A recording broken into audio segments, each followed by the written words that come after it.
Hello, I'm Terry Gilliam with Leaving California and Life After California. Today, it is my pleasure to introduce Stephan Hogan. Stephan wrote a great song, produced a video and great song called So Long California. And I asked him if he would join us for a few minutes to share his heart behind that song and the rest of the album that he has created. So, Stephan, it's great to see you. Terry, it's great to be here, man. Thank you for having me. When you reached out, at first I was like, what is this Facebook page? And I kind of dove into it. We chatted a little bit, and I'm happy to be here to be able to share a little bit about me and my journey in my music. Well, your music, your song perfectly portrays a lot of what a lot of people are going through right now. Many people are born and raised in California, but it's lost its luster, and they want to move somewhere else where they're going to be happy. Can you give us some background on yourself, where you grew up, and how you got into country music, and what life is like now that you've left California? Yeah, so I was born in Placerville, California in 1988, and my dad had moved from Los Angeles to Placerville in the 70s, and so he's like started his life fresh, wanted to get out of LA, and Placerville was very rural at the time. Ended up meeting my mom, and they had my brother Matthew. He's a little older than me and than me. So I grew up, ended up moving to Cameron Park, and really my formative years were in that Highway 50 corridor between Placerville and Cameron Park, El Dorado Hills area. So went to Ponderosa High School for three years, and then American River College, and all along was doing music. Um, since a young age, started playing guitar when I was 5 because my dad played, and we'd go camping up in the Sierra Nevada mountains. And so just, hearing my dad play songs around the campfire, I was like, I want to be like my dad. So I started to learn, and my parents got me a guitar and just really encouraged the music thing growing up. And I just took hold of it at a young age. And fast forward, um, my freshman year of high school, I did a project. It said, it was a career project. And I said I wanted to be a rock star. And I failed it. They didn't like that. But anyway, I just knew since a young age that I wanted to do music, and ended up doing country music because I just like telling stories with song. And I guess country music's such a broad genre. What is country music? Who knows? But I mean, there's so much that fits into that genre that it just kind of seemed to be home for me. And started traveling to Nashville about 8 years ago, um, just flying back and forth, knowing that I wanted to end up in Nashville eventually because that's where you have to be for country music. And then my wife and I, who I met in California, also born and raised, we married 4 years ago. We moved and relocated to Tennessee about 2 years ago. How was that adjustment? I mean, you're pursuing a career that drove you there, but how was that? Did it take you a long time to make that decision? And then once you did and moved there, how was the adjustment? Um, I would say that the idea of moving to Nashville was kind of always on the horizon, but the actual implementation is another thing. I think it's hard to uproot your life and move across the country when all you've known is one thing. And that was my case. I'm 32, and we moved when I was 30. And so, having been in one spot forever, having my friends and family all in this one spot, having a great job that pays good, and then selling all our things, dropping it all, packing up in my wife's Volkswagen Jetta and driving to Tennessee with nothing, with no friends really, and no job. It's a scary thing, and I think making that plunge, there's never the right time. So we just decided we're just going to do this because we know it's the right thing. We're going to trust God, and things are just going to work out. We're just going to point in that direction and do it. So it was really this kind of blind faith move that we did, knowing it's the right thing, but also there's definitely days when I woke up and I was like, man, this is pretty crazy when you think about it. Hope I did the right thing. Well, that's a great point because people get excited about moving, they get excited about a new adventure, but not every day is a mountaintop experience. there's lots of highs and lots of lows. And I'm sure being fairly newly married that you've got that added to it also. So has it progressed as you envisioned it so far?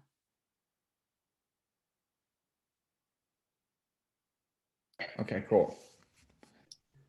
All right. So being newly married and moving to a town where we really don't know anybody was kind of interesting because really you end up hanging out with your spouse a lot and getting to know each other even better. And it was kind of nice though at the same time. I would much rather have done this journey married than single because we're each other's support system.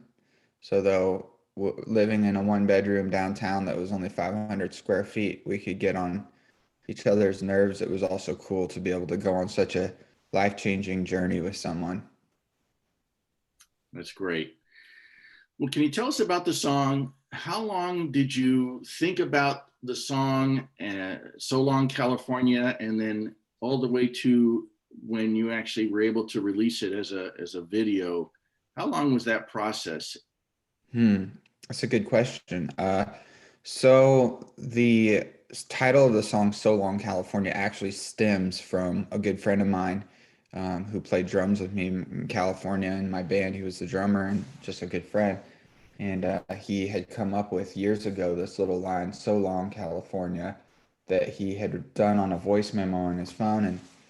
And he's not much for writing songs. I don't think he'd call himself a songwriter, but he just showed it to me once, and it's kind of been ruminating in my head for probably the last 4 years since I heard it. And it was really one of those times where that lyric was ripe enough and it was ready to be written into a song. And so I had been writing a lot of songs about traveling, and I think leading up to the big move there's a feeling, man. I don't know. It's just a feeling where you're feeling pulled to somewhere new. So I started writing all these traveling songs about like being a nomad and like drifting and stuff like that. And I was gonna do an album with these songs, and I was like, man, what captures this album? Like my whole life, the last, couple years has been relocating, leaving California, leaving my home, feeling like I'm drifting and all that. So it was this perfect like exclamation point on the record. So it was one of the last songs that I wrote for it, and ended up being the title track and really the driving force behind everything on the album. In fact, I recalled I downloaded the entire album today, and I'm looking for. I started listening to some of the tracks. I'm looking forward to that. And by the way, anybody watching, I'd highly recommend you download the tracks, the album "So Long California," because there's a lot of great tunes on there. I can tell already. But you've got one called "The Gypsy" and songs like that. So those are the kind of the traveling songs that you're referring to, I assume. Yeah.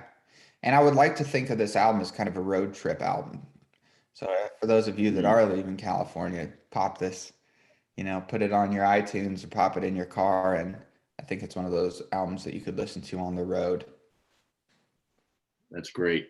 Hey, I'm curious, what does the tattoo on your left arm say? Oh, it's a proverb, or a psalm. I got a proverb, and then this is Psalms, which says, above all else, guard your heart, for it is wellspring of life. I think it's Psalm That's great. 423. Yeah, Okay, people ask me that's that a great. lot, but I always was one to believe like what you put in here is going to come right back out. So I liked that scripture a lot.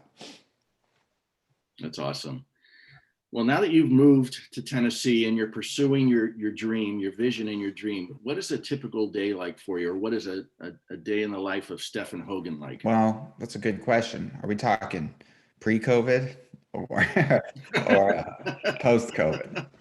It's interesting, being a musician and doing what I'm doing, it's all predicated on being a self-starter. You have to wake up in the morning and have drive because nobody's just going to hand anything to you. And that's what my whole life's been like. Going after a dream of any sort is not easy because if it was, everyone would do it.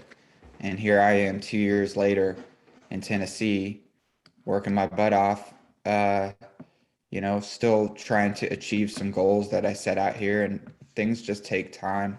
And so for me, it's a day will look like getting up, exercising, and then trying to fill myself with some positivity, like a podcast or audiobook, just to get my brain in it's easy to be negative. I'll say that. So I try to I got my journal right here. I like to journal, try to write down what I'm thankful for. And then I try to work on music stuff.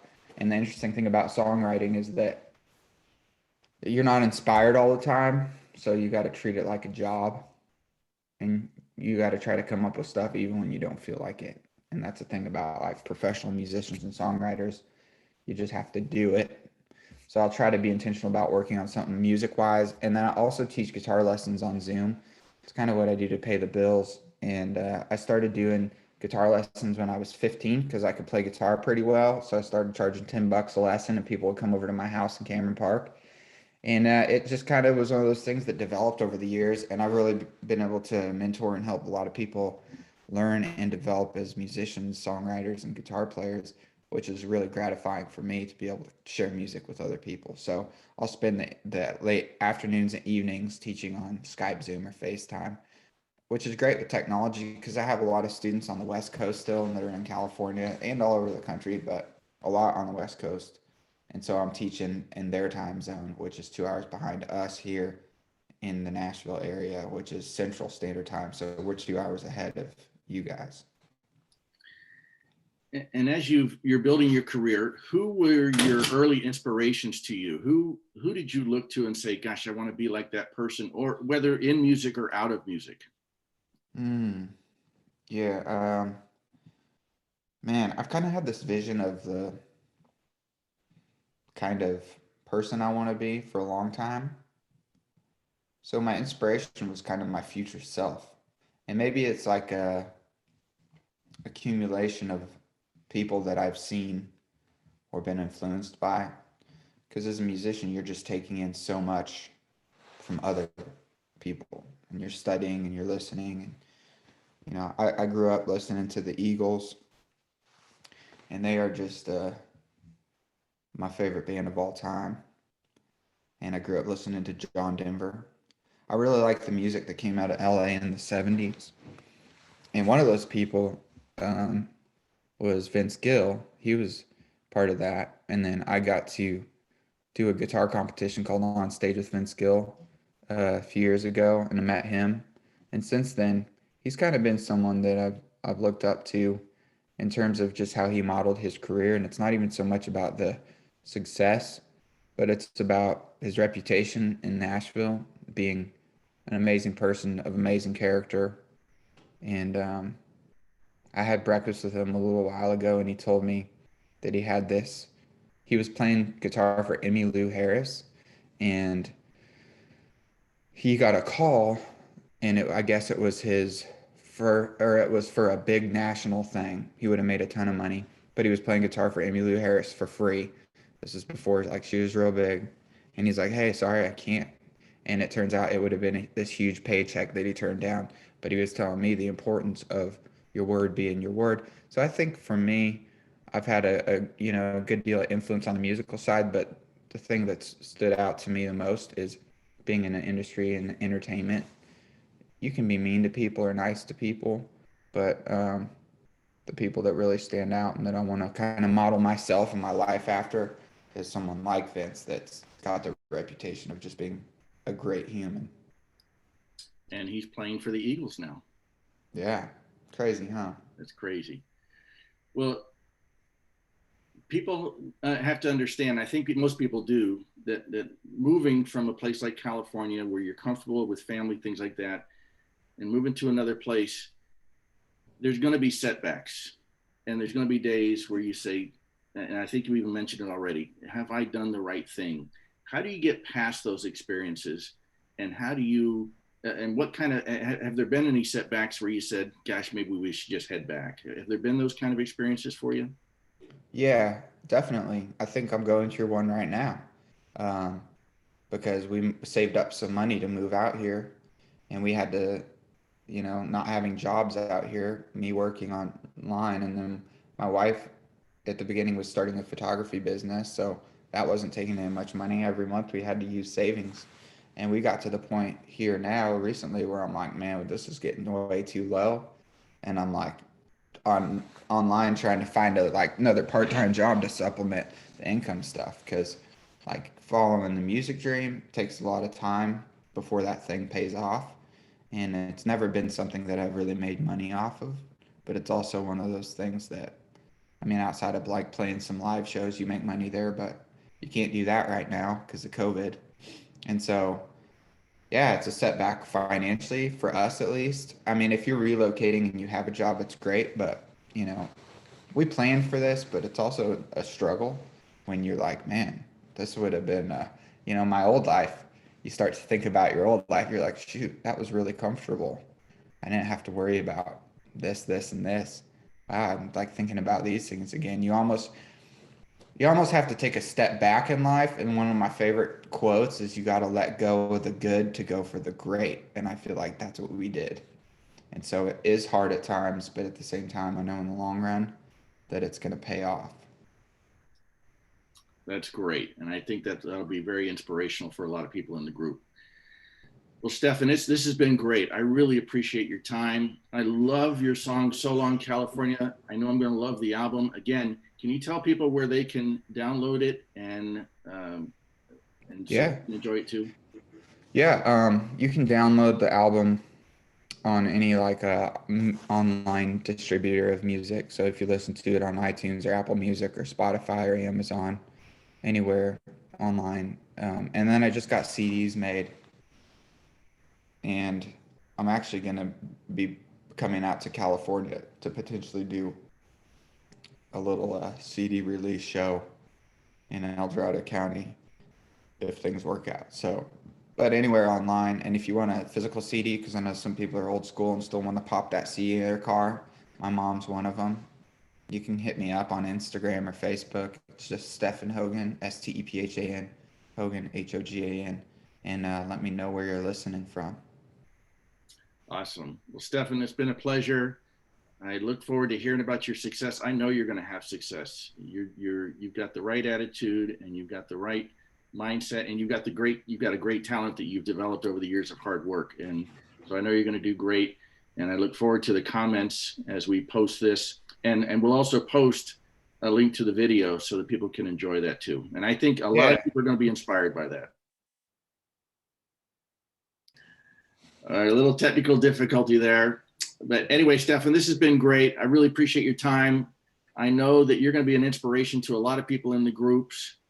And the quick story is, or the easy part is that once you make that decision, you've got to cut your ties and you've got to go for it. And there's going to be setbacks, and there's going to be days where you say, I wish I hadn't, or maybe I shouldn't have, but you just got to work your way through that. Do I have that about right? You do, man. And something interesting happens when you do take that leap of faith. What I haven't told you yet today is that my parents, my mom moved out here. They're divorced, but my mom moved now to Tennessee. We just moved my dad to Tennessee. My wife, her sister, and my sister-in-law just went under contract this week on a house 15 minutes from us in Tennessee. So a lot of the family is moving this way. And it's interesting that once you kind of take that leap, other people might follow you. There you go. That's great. Well, Stephan, again, thank you. I know the album's going to do great. I know a lot of people are going to download the song and album, and I really appreciate the fact that you were willing to take time to meet with me and be an inspiration to people in the group. So thank you very much. Yeah, of course, Terry. Thanks for having me, and let me know when you're going to be here next so we can get together. I would love to do that. I would love to do that. Thank you, sir. Yeah, see ya. All right.